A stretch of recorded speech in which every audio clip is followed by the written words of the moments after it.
Good morning, everybody. It's a beautiful Saturday morning out here in Colorado, and I don't know what y'all have out there in Virginia. I think it's freezing, It's isn't it? it's freezing, but it's a beautiful day. It's a Yeah, beautiful we're gonna hit sunny. about 65 today. So, beautiful day out here in Colorado. We're the Talking Hats. I'm Dale. That's Harish. You can hit us up on Twitter at the Talking Hats, the Talking Hats podcast at gmail.com, or you can call us. Believe it or not, 720-735-2342. Just hit us up one of those by one of those means. You can even get on the show with us. We'll loop you into the Zoom. Just like and subscribe the page. Show us some support. We'll support you on whatever you're doing too. I'm going to kick it over to you, Harish, because we've got some big stuff going on in the news this past week with the shirt you're wearing there. And topic A, Michigan housing Ohio State. That's how we're going to start it off today. So let's get it going. So that Michigan game is how I expected them to win. I mean, they came out and played Michigan football, the old school Michigan slogger knocker, play hard offense, run the ball, like smoke them on defense. And I would have to say the weather did play a factor into it. Even man. We were all, both of us were all over like every aspect of the game. I mean, if you watch last week's show and tell us we were wrong about anything we said. Like it was like we watched the game already, but you can see the recording was before the game. So like I mean, because Dale and I were texting back and forth, and we're like, dude, we called this. Like we were literally like texting back and forth saying, did we just predict this game? Oh. Is that a caller? Oh no. How do I go back to my Zoom? There we go. Sorry. No problem. No, it's not a caller. It's just I got a call, and then I'm like, oh no, and it just like zoomed out of my Zoom. I'm like, what is this? Did I disappear for a while? No, you stayed on. Oh, I'm still on. Okay, good. I'm sorry, guys. Like, just a little bit of a snafu there with somebody calling. It's a live show, live recording, unedited. Anything might happen. My little man might walk in the room during the show. But it was so weird because I think that's the first time that for me personally, that I was so into it, and I told Dale this too. I was like, I think this is the first time we both actually called something that was and that kind of predicted true. I'm not saying that we were all like that, but it was kind of cool to see our what we predicted and what we talked about come to fruition. It was amazing, and then we were like thinking to ourselves, wow, like this, like we're onto something here if we can actually kind of detail the game and kind of talk. Like it was just common sense. I mean, if you look at it, it was a common sense way of doing it, and we had and that's what we applied to the game.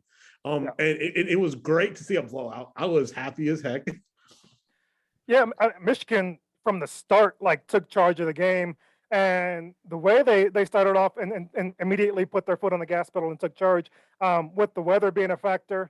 And just the fact, playing at home, all these things factored into Ohio State, they getting in that hole early and not being able to dig themselves out. They had to go to the passing attack early, which Michigan had already planned to stop. But with them not being able to play balanced football, getting the run and pass going, Michigan put the clamps on them. And they were in control from start to finish. Weather played a factor. The crowd played a factor. It was cool seeing Harbaugh being able. They didn't carry. I expected them to carry him off the field. They didn't, but it was still like it was a madhouse in that place after that win. Definitely good to see. Happy for him. Happy for Michigan finally getting there and for getting up to the number 2 spot in the college football playoff. Wow. It should actually be an exciting playoff this season. So they're lined up with Alabama right now. If all things stay the same, Georgia would take on Cincinnati. That's not even going to be a close game. We're not going to get into that breakdown now because things can change. But it'd be cool to see Alabama and Michigan if things play out that way. Oh my goodness! Can you imagine SEC versus Big Ten? That'd be awesome. Like, I don't know. I think Michigan could beat Alabama. I think they could beat Alabama. If you're ever going to catch them this season. Yes, 100%. I was kind of taken back by the second segment, the second kind of intro, because the reason why I'm wearing this Maryland kind of thing, I did not expect them to part. I didn't expect Mark Turgeon at the University of Maryland to part ways this early in the season. Yeah, shocking. I knew it was coming. I knew it was coming. Yeah. I thought, because Maryland, what I've been reading and hearing is it was a mutually departed agreement, which tells me that he already made up his mind after the loss against Virginia Tech and George Mason to walk away. Come on. I mean, I went to Mason. I love Mason, Mason Pride, but you can't lose to a team that's like, I love Mason, but you can't lose to that team. But Mason is a good basketball team. But when you're like a creme de la creme like Maryland, you can't lose to teams like that. I'm sorry, like it is what it is. Yeah, And to lose the way they lost, it kind of falls on coaching too. I've always been a critic of Turgeon. I've always have. I liked his if Gary had his recruiting, it would have been a different story. Maryland would have won at least two to three championships if he had Mark Turgeon's recruiting. But Mark Turgeon needed Gary Williams coaching. Like it's almost like a absolutely. seesaw. Yeah, absolutely. And Gary Williams's one weakness was the fact that he did not recruit. That just wasn't his thing. He didn't get involved in it, and was still able to go out there and have that success just because he was an X's and O's, just flat out talented coach. Yep. Turge did have the recruiting advantage, but what Turge did not have that Gary did have was the benefit of playing in the ACC, which Yes. is a markedly weaker conference than the Big Ten. Right. The Big Ten is a powerhouse in basketball and football, and Maryland they just never, and they made the move for the basketball program to hopefully boost recruiting. They just never got there though, and Oh, so that ended up costing Turge his job. hmm. So you think Maryland? Because I thought because I'm not a big fan of Debbie Yao. She left the Uh, athletic department in shambles. That's why Gary and her never got along. yeah, And the sad thing is that's the reason why they moved to the Big Ten. People are like, why are they doing it? It's because they were broke. I mhm, mean, they literally had no money for yeah, others. Like, can you imagine yourself going into College Park thinking you have a scholarship, and then all of a sudden they're saying, "Oh, I'm sorry, XYZ individual, you don't have a scholarship anymore because we can't pay for it." And then you have to look for a new school or get into the transfer portal as a freshman. I mean, a sophomore, junior, they've already played, but a freshman who's coming in thinking they have a spot on a team that they took away the program is because they didn't have the money. I mean, it's just ridiculous. And it kind of shows now in the recruiting is you get the blue chip recruits, but at the end of the day, if Turgeon doesn't play the blue chip recruits because he doesn't fit the mold, I mean, who knows what else? And that's why and I think that's why a lot of people transfer out of the program after a couple of years, like if they're not getting the playing time. And they're getting hit this year big that's time with the sad. transfers. Um, and so the move was definitely a money move. But Mm, and I'm sure in that regard, in that aspect alone, it's paying off. But from a results standpoint, the football team hasn't had any success whatsoever, which is not all that unusual outside of the Frisian era. But right. the basketball program is just also not living up to what they were supposed to. So this move, while it was a bit of a surprise, being the fact that it's so early in the season, it was necessary and maybe even a little bit overdue. They've got to get somebody in there. Their recruiting really hasn't.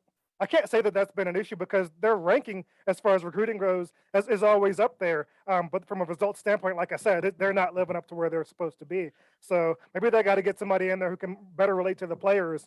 Mm. Didn't seem like the players were really buying in this season. So um, That's we'll hard. see where things go from here with Danny Manning taking over. He's a name that these players are too young to know, but Right. he's definitely a guy who had big time college success and then some success in the league outside of the injuries that he sustained during his time in the NBA. But if the players did a quick Google search, they can see that this guy's legit. Mhm. Definitely knows what he's talking about, and hopefully he'll inspire the team a bit throughout the rest of the season. Maybe they can have a chance to make the tournament. We'll see. Yeah.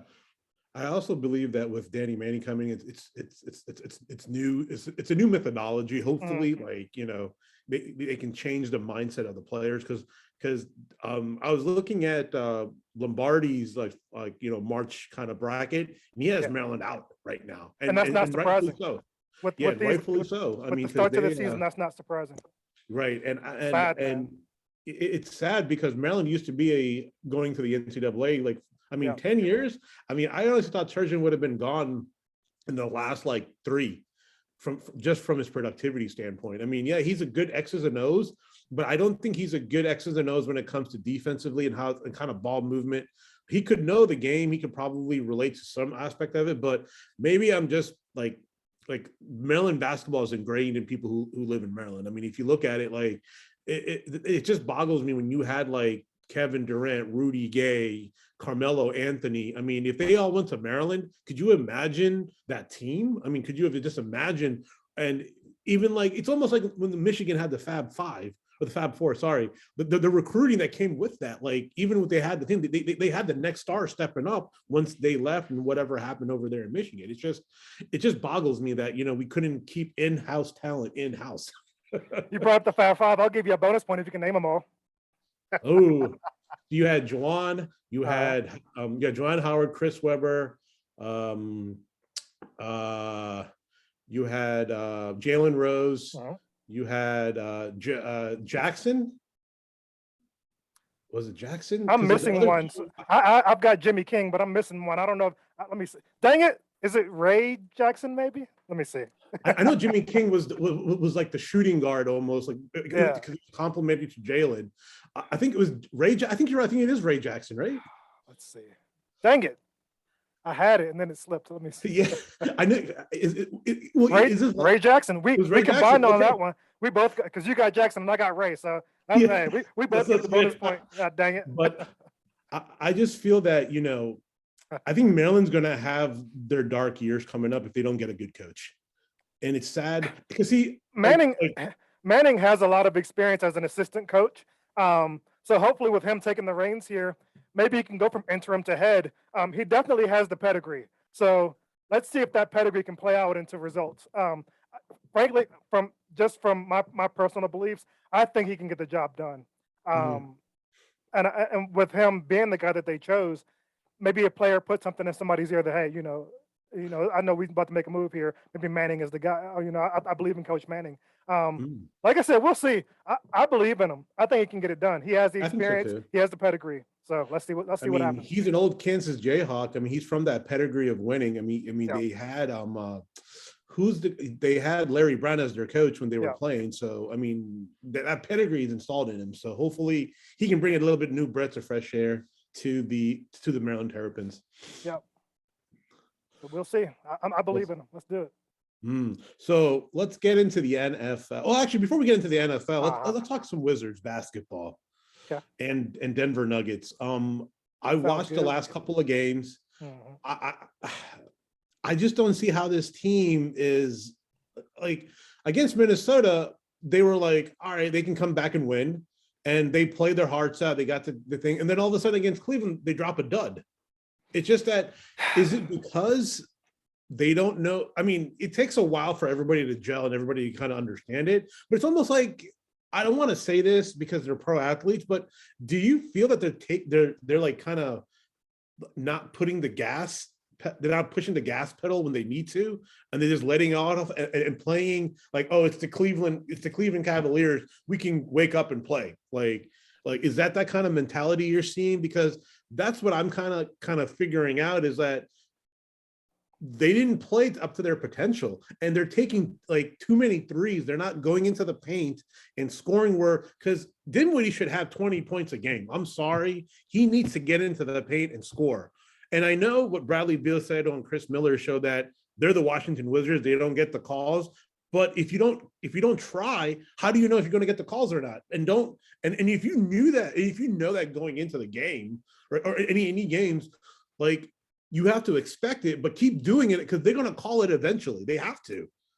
So do you feel that that's what's happening? Like they kind of like,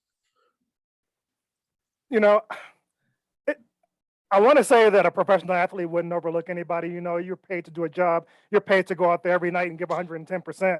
But with the recent history of the Cavaliers, we're all human beings. I'm gonna give them the benefit of the doubt and assume that that's what they did. This was just one of those games. They didn't respect the opponent, went out there and got housed because Cleveland owned them from the tip. That game it might have ended up, let me see what the final score was. I think it was 116 to 101. Yeah, so it wasn't even close in the end. The game was never close. I believe the Wizards would take this game seriously and go out there and win. I put a dollar on them. I don't bet big bucks, but I put a dollar on them to win the game, and they cost me my freaking dollar. So I'm a little hot right now about that. Dinwiddie is starting to concern me. He had a game earlier that we referenced in the last show. We had 0 points in 29 minutes against the Timberwolves, a game that the Timberwolves are a good young team. I don't know if y'all watched this game, but the Wolves were they were in control of this game pretty much throughout, and then the Mhm. Wizards got to go in there at the end and pulled it out. But that game definitely could have gone the other way. Uh, Carl Anthony Towns had a big game against them, and that's something that worries me. You know, there aren't too many centers in the league, so you don't have to worry about a guy like Harrell playing defense that much. But when you face a guy like Cat, he went out there and had a monster game, and that's going to Mhm. happen when you face an Embiid. You know, legit centers. There are still a Mhm. few. When they've got Jokic coming up here next week, Mhm. um, that the Jokic are probably. I mean, if I was a betting man, I'd 30. put yeah, I'd put money on Jokic going over 30 in that game because they've got a hole there. But I was going down the road of Dinwiddie starting to worry me against Minnesota, a game that they won. He only had 3 points in 31 minutes. Right. Come on, Dinwiddie, what's going on? Is his injury slowing him down a bit? And then in the loss here against the Cavs, he had freaking 5 points. He had Yeah. 5 points in Yeah. 26 minutes. So what's going on, Dinwiddie? He's resting on the back to backs. Is this just not because he hasn't been with the Nets? He was a reserve guy unless there were injuries. He was starting here and Yeah. there, but he was is the starting role too big for him? That's what I'm starting to wonder here. He Hmm. was a guy that I love that they got, but maybe he's playing out of position A and then not in the right role Mhm. because he's point guard with this team, primary ball handler. Maybe that's just not the role for him. Did you watch any of that the Timberwolves game or the Spurs game? Did you watch any of the Spurs game? Yeah, I did. So so when he came out there, I don't know if you noticed this too, but he looked really sluggish, He did. and not the high energy scorer that I'm used to seeing him be. So I'm starting to wonder if maybe he needs a week of rest to rest that So, ACL. so the problem I think is if you rest him, he doesn't play well. I mean, because in the beginning of the season, he was playing, playing, playing. I mean, even with the back to backs, I think what they need to do is kind of have him come off the bench, like have as you stated, because that's a Yeah, great point to make, is because when you have an ACL injury, especially in basketball, like it's a lot of pounding and grinding and walking up. And football is a little bit different because you're just stagnant until you have to hit the hole, and it's still a severe injury. I mean, you're not as fast, but the jerks and movement in football are different because you're putting so much pressure on one end or the other. But in basketball, you're constantly going around setting screens, so that ACL needs to strengthen back up again before you even do any of that stuff. And I think it's strength. I think it's also mental, and I also think it's the functionality of him kind of saying that, oh my God, I got to take up on the role of scorer now, because if Beal is not expected to score 30 points a game, you have to score at least 10 to 15 to alleviate that stress. And I yeah, also think that yeah. who's Paolo Neto needs to start as point guard. I think Neto needs to start at point guard, and then have, You know because what at the the end of the only problem with that is? He's a high energy guy. I love him. The Mhm. only problem with him starting is he's such a defensive liability because he's so small. Teams definitely take advantage of when he's on the court. So that's Mhm. why they've limited. He had 22 minutes against Cleveland, but they're trying to limit his minutes due to the fact that he's a liability on defense, and that's So something then that who can, Dinwiddie does give you with his size. Is the or fact that Holiday? Make Holiday's Holiday small start? too. That's Is he? the only issue with him. If you Hmm. start those two guys, I think they had to start them two in one of these games because maybe Yeah, I think Beal it was and the Dinwiddie Cleveland was game. out. Not this. Did they play Cleveland before? Some game earlier this season, they started those two guys, and it wasn't a good Yeah. result because See, they're both smaller guys. see, that's the thing though, right, Dale? Like when you have like, because I think Dinwiddie can be a star in the league like you. He can be a star No point doubt. guard. But I think with his injury that came off, I think he's mentally not prepared to take that starting role yet, because you have to put like a lot of pressure. And I'm not saying that he doesn't welcome it. Every player who's a pro athlete welcomes pressure, but everybody handles pressure differently. And I also think you're right. I think his knee is not as like I don't. I think he's just, there's something not right, and we don't know what that is. And I think that's the frustrating part about it, is there's something. He looks healthy, but I don't think he's making those plays that he used to make with the with the Brooklyn Nets to get to that level of 20 points and 15 points, because maybe he needs to come off the bench, as you stated, and I was stating in the beginning, is because maybe to give him a little bit of a rest, so then when he comes off, he's a little bit fresh, and then the defense, then the opposing team has to have a kind of like a different strategy now. Okay, we put Dinwiddie in, we got to match that with something else, and he can probably take advantage of his size. I wonder if he'd be willing to accept such a role, being that that was his role in Brooklyn, and he got paid starter money to come here. I don't know if he'd be willing to do that. But with him scoring recently 0, 3, and 5 and Hmm. big minutes, you know, something ain't right. Right. And Wes, Coach Unseld is he's the guy. Hopefully, Hmm. they can figure out how to right that ship. That particular aspect of the team, they can get that right. That'll help everything else fall into place. I think the fact that Bill, as you said, has taken a step back as far as his scoring this season. I don't know if I don't know if he's not healthy and that's why he's done that, or if he just thinks that him taking such a role will help the team. To Mm. me, it may have started off fine, but it might be time for him to step back up and reassume his role as the Yeah. Yeah. unquestioned dominant scorer for this team.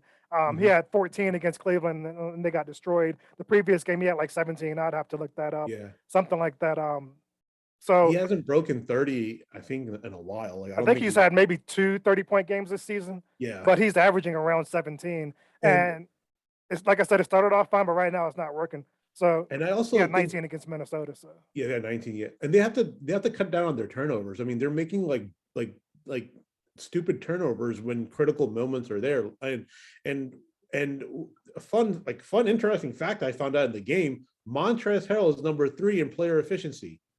You have Jokic as number 1. yeah, obviously. Antetokounmpo, Giannis is number 2, and Montrezl Harrell is number 3. So, statistically, you should be playing him more and more because if he's player efficient, that means he gets to the rim. And maybe they need to change their scheme to a pick and roll deep offense. I mean, The maybe problem with you. it, like if they had a guy like John Wall, that'd be. Can you imagine the pick and roll with Harold and John Wall? Oh, But geez, they don't have that kind of point guard on this team though. you think John Wall might make a return to the Wizards? Nah, he makes too much money. Right, yeah, that's His the reason why they. he's due over this season and next. He's due 45 million each season. So that is the reason he's still in Houston. It's Yeah, not that other teams wouldn't want a guy of his talent. It's it's just the how money. to pick up that contract, you'd have to gut your roster, and nobody Yeah. wants to do that. Yeah, and I think that's why Tommy Shepard had to let him go is because of that, minus his other extracurricular. But I think majorly it was because of the money. Yeah, and I don't. That was Tommy Shepard has made a lot of good moves as GM. That's going to go down as his signature move. That was the best move that a GM has made Mm. in this area in a long time. Again, Yeah, nothing against John Wall, the player, but right. that contract was an egregious error. Second only to giving Otto the contract that they gave him and letting Oubre go. Disaster. Yeah, This still and haunting to them to this day. fun fact. Oh, not a fun fact, but let's say Dale is the GM of the Washington Wizards. What player? Because I know the trade deadline is so far away and everything. What moves what are you going to foresee this team making so that they can better their team? Because right now they need some life or they need something to take them over to that. They're not ready for the big time. I don't think. I mean they'll finish top 5. They'll get above 50 wins. Hopefully, Hopefully. they're still tied for fourth with the Bucks in the East. Mhm. So top five is it's still realistically on the radar. It's just the way that they've looked recently.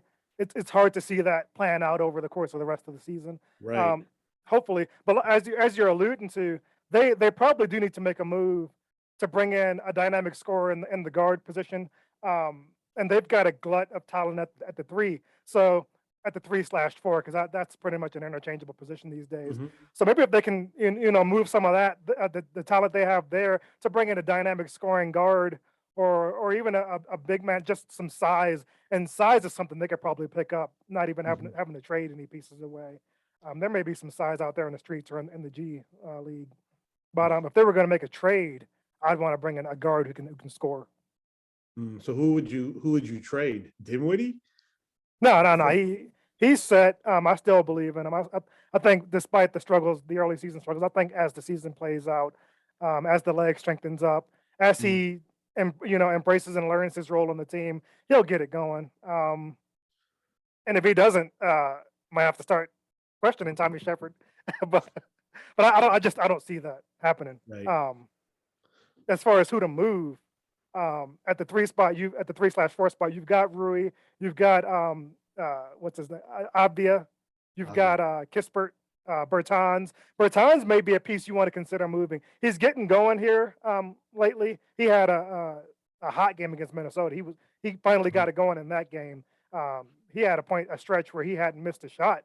At one point, he was like 5 for 5 with a few threes in there too. So he's a piece that a team trying to make a run, you always need shooters. So he's somebody who they might want to look to move, because I honestly believe, despite Kispert's struggles, his stroke looks so good. Like his form looks like Klay Thompson's. He's struggling because in college he was used to being the guy. And in this team, he's having to accept the role of being a shooter.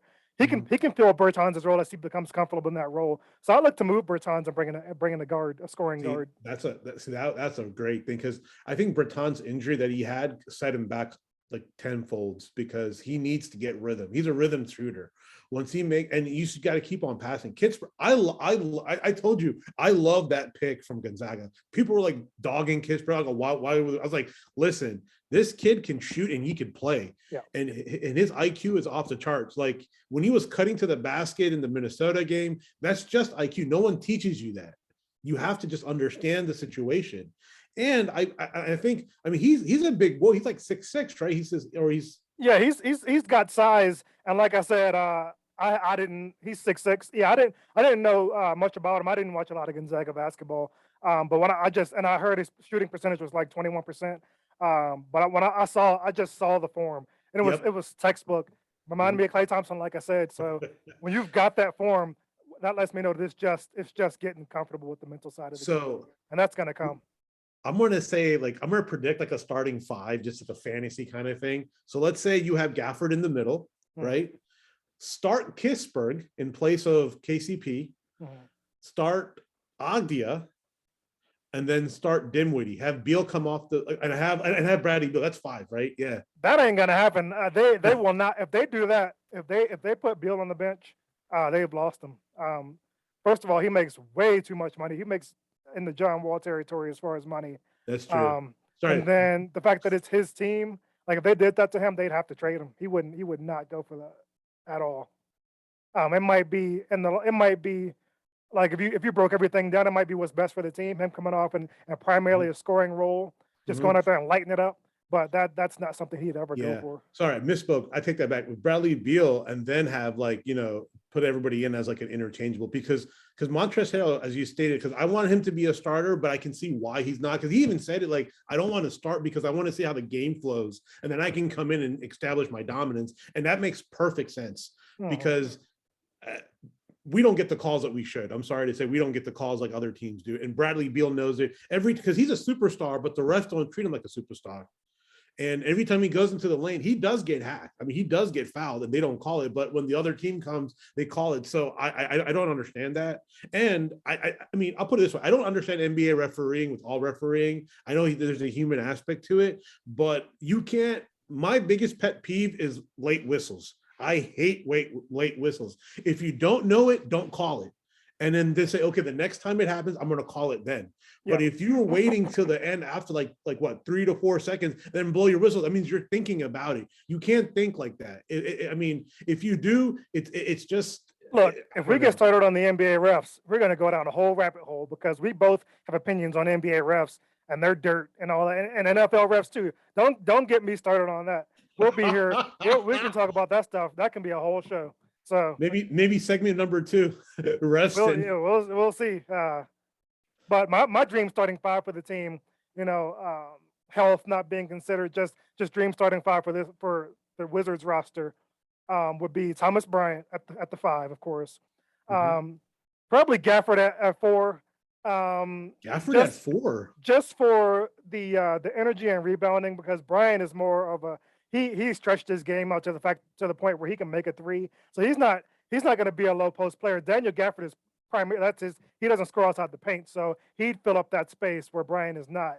You mean you want Gafford at the 5 and Bryant at the 4, right? Because 5's.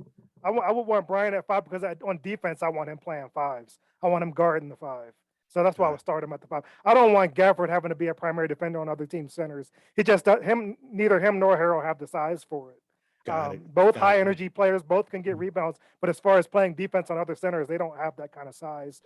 Bryant does, and that's why I would start him there.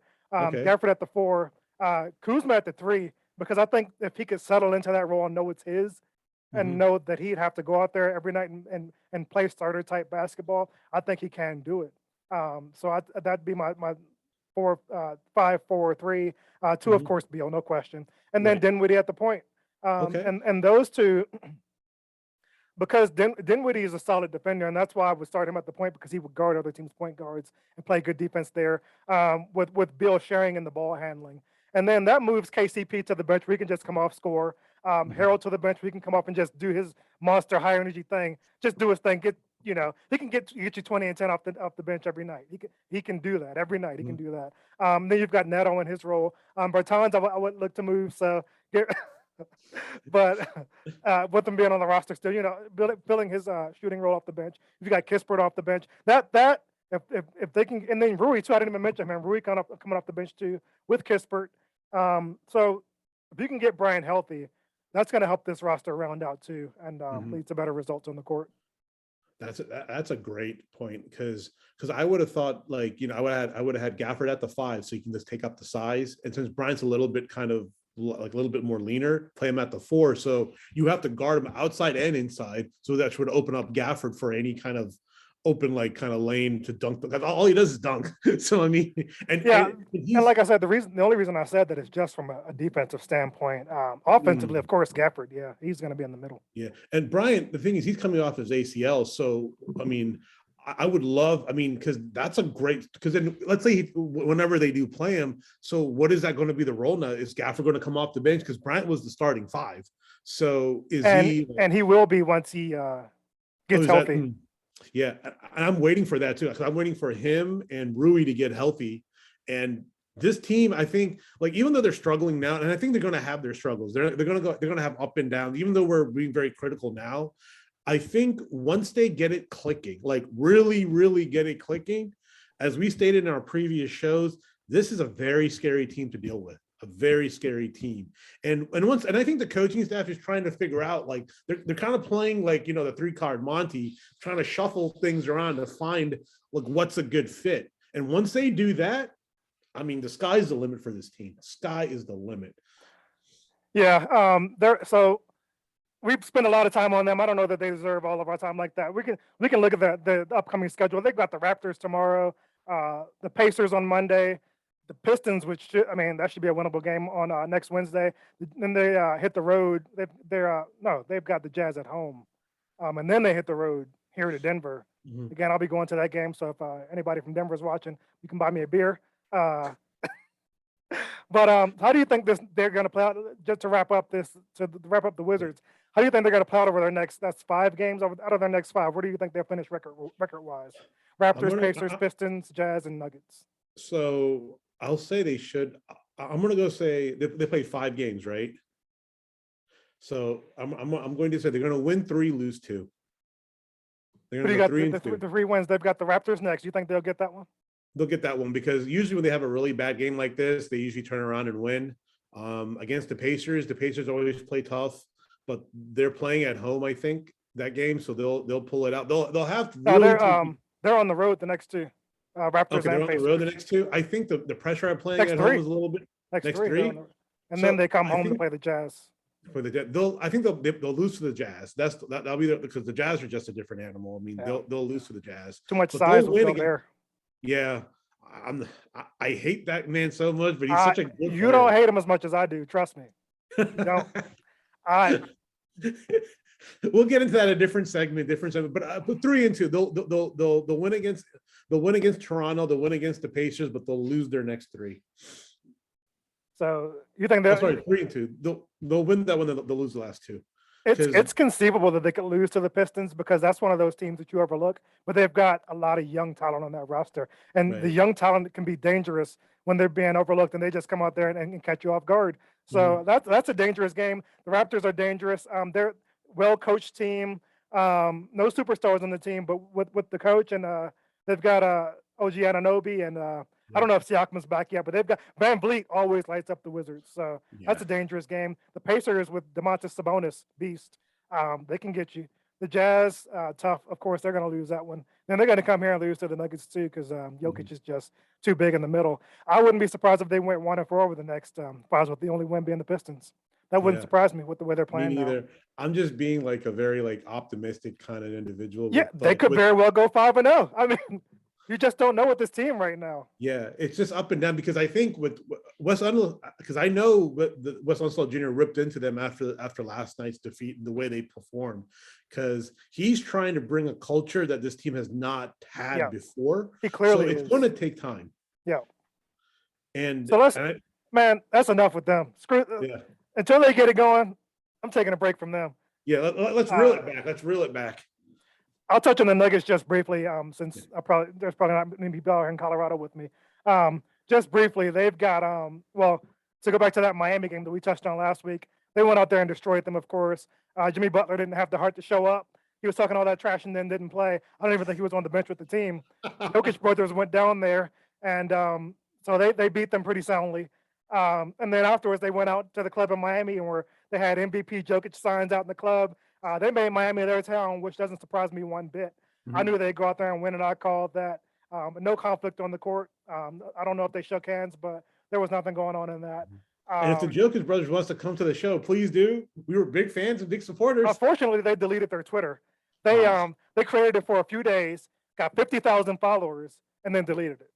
Because the only reason they made it was to post that message to the Morris brothers. That's the only reason they made it. They didn't care about the followers. They just got their message out and deleted it. But their next game, they played Orlando. They had a 19-point lead at halftime, squandered that and lost the game to a woeful Orlando Magic team. 5-18, they lost to that team. So this is another team. They're 10-11 right now. Not on the. I think they might be the 8th seed in the West. Let me look that up real quick. Yeah, bear with me. They are the 10th seed in the West. So this is another team that's hard to figure out. They've got the NBA MVP and Jokic. They're. I was gonna say they're well coached, but I wouldn't even agree with my own sentiment because I don't like Coach Malone. I think he makes boneheaded decisions. I don't like the fact that he's not playing Bol more. Bol is a highly talented player. If he got out of Denver, he would show that. He's like a 7'3" player with Durant type skill. Like, I'm not overstating that. He's a really good player, but he doesn't get any minutes. So with them being 10-11, I don't know what to expect from them. I'm hoping they can get it back on track here. But yeah, you have any thoughts on them, man? I'm at a loss. I'm at a loss with I this just team. think, I mean, you said it all. I mean, I'm not gonna hark on it because you just hit every nail on the head. Yeah, So let's not much move more you on can say. to our next segment. NFL, NFL. Skins or Broncos, or WFT or Broncos.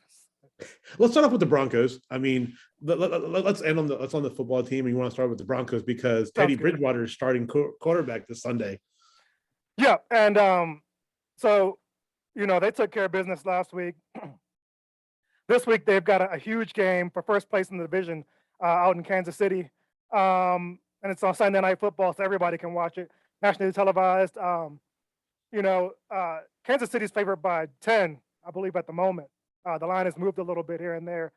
Kansas City's favored by 10. I'm not going to call Broncos winning the game. It's a tough one on the road, but they will keep it within 10. So if you're a betting man, you can safely feel safe to bet Broncos plus 10. But I think this is a game they can go out there and win. But the only thing that hurts them is they've been carried by their running game lately, and Melvin Gordon's out. So that worries me. But their backup, I think he's a rookie. That dude, he's coming off the bench and spelled Melvin Gordon pretty well. He's a hard runner. So hopefully they can keep that going. The defense has been playing great. The secondary is great. Patrick Surtain's rookie. He's going to be rookie of the year on the defense. He got player of the week this past week. He's lighting it up. So I think they can keep it close. And if they can get the running game going, they can pull it out. I agree because I think Kansas City is not as good as they used to be, even though they kind of think so.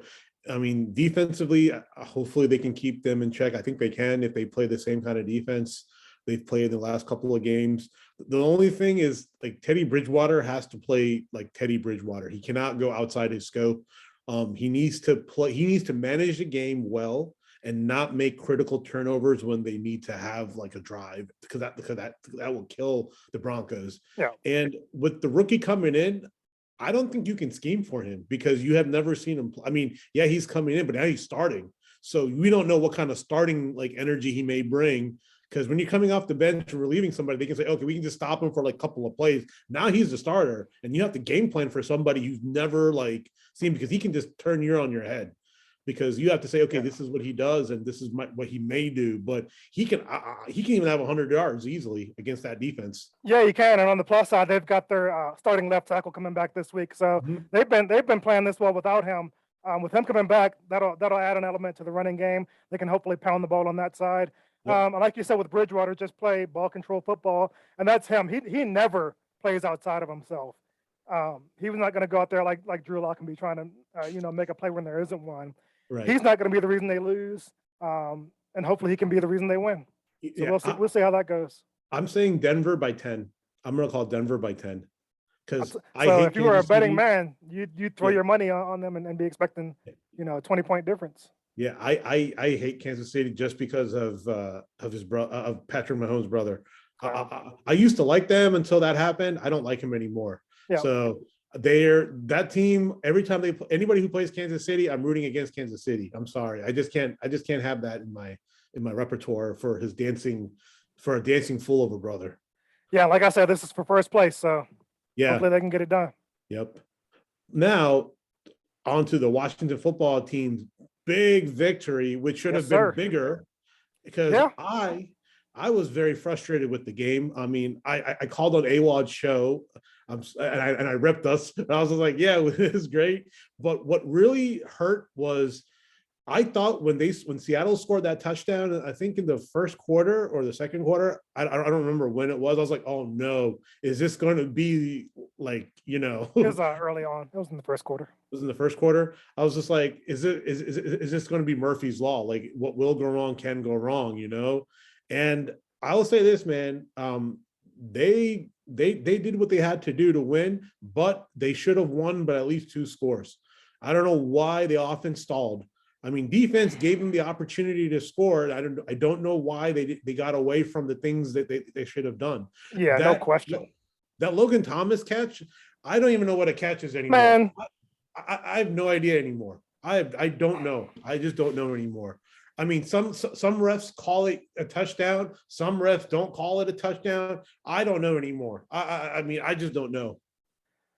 No question that was a touchdown. No doubt about it. And the very last replay that they showed on the telecast showed when Logan Thomas fell, his hand was underneath the ball. And usually when they show the replays on TV, they show them as the refs are watching them. So by the time they showed that replay, the refs had already come out and made their decision. So I don't know if the refs saw that angle before they made that call. But that angle showed clearly that the ball never touched the ground. So I was hot about that one. And if they lost the game, I'd be on this show this week breathing fire about that, because they got robbed. Logan Thomas and Heineke got robbed of the stats on that one. And that's what I was yelling at the only TV. Stats. Yeah. I mean, you can't. So, like, besides the point, like, because that would have put away Seattle. Seattle would not have scored a touchdown. It would have put them away. Yeah. And when they scored that touchdown, the last seconds of the game, and that 2-point conversion and that onside kick, the whole debacle would have been erased. Because they couldn't have scored a touchdown. And at the end of the day, you can't call fouls if you're not calling the penalties early on in the game for that same call. Like, the football team did get away with a lot of calls. I'm not saying that they didn't, but you can't call it again towards the end of the game and not make a decision. It just doesn't make any sense. Like, if you're going to put your whistle away, put your whistle away. It was a great game from beginning to end, and it kind of shows that people were saying that Russell Wilson is done after this year. He's moving on from Seattle. So yeah, no question about that. To me, and again, he's another guy with Aaron Rodgers also coming on the market. This could be the hottest QB market ever. Russell Wilson never won an MVP, but at least 2 Super Bowl winning quarterbacks hitting the market, and either one of them could end up here in Denver. There's going to be a spot. Yeah. There was talk this past offseason that Aaron Rodgers wanted to get here, so I'd take either one of them. Both winners. Yep. I don't love Aaron Rodgers as a person, but you can't question his talent as a QB. Yeah, his talent is off the chain. But now, I mean, with the Seattle game, the one thing that frustrated me is Scott Turner. I don't know if he's like, I mean, the team has found their identity now. They run the ball and control the clock. That's all they do. Yeah. And they should just kept running the ball. And I mean, I mean, they have a lot of injuries with McKissick gone, Landon Collins gone on the defensive side. There was Keep going. I'm going to look up McKissick. I'm not sure if he practiced this week, but I don't think his he's injury out. ended up. I don't think it ended up being as bad as it looked. Oh, Let but me they look. said because cause there was a report I thought. I mean, the thing is, Yeah, he is I don't know out, if the reports. but the way that looked, like it Oh looked yeah, really so. It was scary, but I don't think he's going to be out as long as they expected. But him and Landon no, Collins will miss this week. yeah, he'll miss this week. They were talking about like Eric Flowers is the most key person on that offensive line, Yeah, which is true. But I also think number two is Heineke. Heineke still needs to play the way he played against Seattle and the way that he played against the team, the previous games. He still has to continue his streak. Don't make the boneheaded moves because the Raiders, they're a good team. They're not a great team, but they're a decent team that like can make you throw into a couple of kind of tight windows. But I think with the injuries they have, they still have a lot of talent on offense. So, do you and their remember? defense, Heineke had an interception in the game. Do you remember it? I missed that play. I watched the yeah, whole it game and I don't wasn't his remember that. fault. It wasn't his Okay, fault. He threw that's the what I was ball. wondering. Logan, That's why I was asking. Yeah. yeah, like he threw the ball. Logan Thompson had it. I think Cam. I think the safety hit him so hard that the ball Mhm. popped up. Okay. So that could also have been a call. I mean, heck, I mean the way. I mean, I don't know. I mean, it Yeah, was a good hit. It was a good yeah, hit. and the reason I asked that is because Heineke, like you said, he has and with Scott Turner too, they've both settled into positions where it seems like they know and understand what this offense is supposed to be doing. Heineke is not taking the chances that he did early on in the season where he was playing like Drew Lock, just swashbuckling, running around trying to make a play. He's playing within the system. That's Mhm, exactly what this team needed out of a quarterback. And if he mhm, continues playing this way, mhm. I want him to be the bridge guy next season. And if he can continue playing that way and they continue to bolster this defense, I want him to be the guy. Because they don't, for me, a quarterback, you don't need a quarterback to go out there and win games for you. You need a Mhm. quarterback to go out there and run your system. That's what he's doing. Antonio Gibson touched the ball over 30 times last game. That's what Norv and Turner's offense is supposed to be. The Right. running back running the show, and then you running the offense around that. That's what Mhm. they are. So health willing, Gibson can help, continue to maintain his role. They can get who is the other guy at running back since McKissick is out. They have somebody else. The Patterson. University of Buffalo, Patterson. Patterson. Yeah. Yeah, you hit it. The dude from Buffalo. Yeah. So with them to keep playing the same way, keep this game with the Raiders close, and then pull out in the end the same way they have been winning. Just keep Mhm. doing the same thing. Patterson is sneaky fast, Yeah, very sneaky and fast. he's a So if hammer. he, yeah, so all they need to do is run between the tackles, like none of this off tackle stuff. Just run it between the tackles. Don't go sideline to sideline. Just go between the tackles, and that's where Gibson is the most effective, I think. And also, you can use him in the pass game. He was a receiver out of college, so I think the fumbling happened is because he's not used to like being the down in and down guy back. Because at the end of the day, if I was thinking about this, I'm like, why is he fumbling so much? A receiver, when you catch the ball, you just run, and people have to catch you. Yeah, It's not like with the running back where people are in your face all day in and day out, where they know when they see the ball they're going to go after it. So he's learning how to control that ball like grip, because there's different ways to grip that football. And when you're a receiver, you grip it one way and you can control it by switching hands because you're already 10 yards down the field. You don't have to worry about the 3 to 4 yards you need to get and then people grabbing you and try to rip that ball. So it's all about ball pressure and how and I think he's kind of figured that out yeah, because and benching him again for a while it teaches you like don't do it, but yeah. he needed to happen. It just needed to happen. So at the end of the day, I think the football team against the Raiders can win big if they stick with their system, because the Raiders, their defense is not that great either. I mean, let's call it what it is. I mean, they're a bend but don't break. Mhm. And if they can run the ball, I mean, I'm going to say Gibson's going to have 110 yards on the ground. Honey needs to throw at least 210 or 220 yards and two Yeah, TDs. right around that 200-yard range is where he needs to Mhm. be always. If he gets up Yep. in the threes and even fours, they didn't win the game if that happens. But Nah. Gibson getting over 100 and Heineke around 200 is Mhm. right. That's winning football for this team, Yep. And especially with DeAndre way their Carter. defense is playing. The way their Yep. defense is playing, that's what you need. Yeah. And I just think that they is Montez Sweat back yet? Because he's been out No, for 3 to 4 weeks. Is he out? he should be back.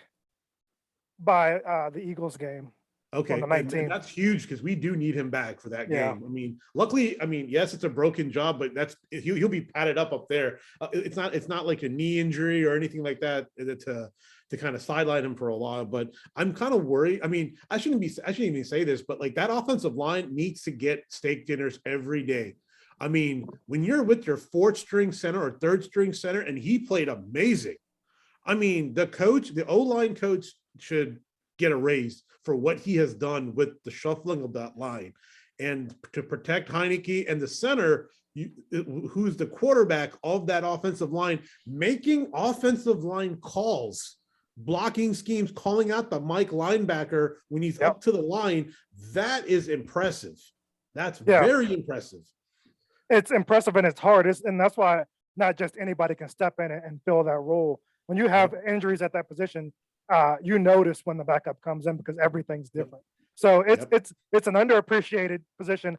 See, so I know how important that role is. If you've never played the position, you just think it's a big bunch of fat guys out there blocking. But there's a lot of nuances involved in it. You have to know. Well, I'm not going to get into offensive line schemes, but I get geeky about it because I love it. I love watching how Shanahan's scheme used to run. But just understand that center position, it's a quarterback of the offensive line, and it's of the utmost importance. So I just appreciate that. Yeah, as you're much watching that. appreciated because what people don't know, as you touched on, I'm going to touch on a little bit for a few seconds, is that like everybody talks, like you don't hear it because you think people are no.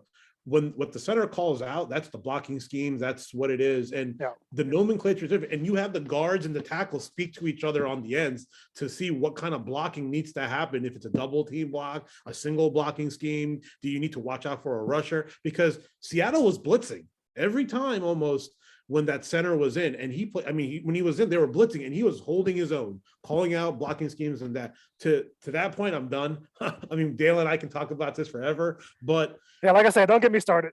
yeah, don't get Dale started because he was a really good player back in the day. If you guys not Google him, me? Yes, not Google me. you. Not me.